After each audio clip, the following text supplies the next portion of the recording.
ভোরবেলা বা সূর্যাস্তের সময় কিন্তু এই শিকারায় চড়ার অনুভূতিতে একটা আলাদাই মাত্রা যোগ করে দিতে পারে। তাই সেটাও ট্রাই করে দেখতে পারেন।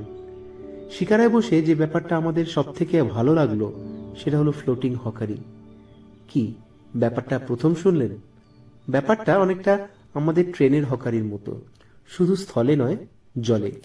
জলের মাঝেই নৌকোয় করে আপনার কাছে পৌঁছে যাবে বিভিন্ন ক্রয় সামগ্রী, যেমন কাওয়া, শিরাজিত, কেশর, বিভিন্ন কাশ্মীরি মশলা ও এখানকার নানা স্থানীয় জিনিস, যা এখানকার মানুষদের রুজি রুটির এক অন্যতম উৎস।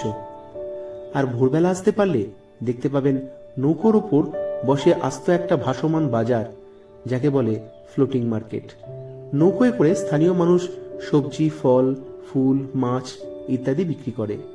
এটি মূলত লোকালদের দৈনন্দিন বাজার।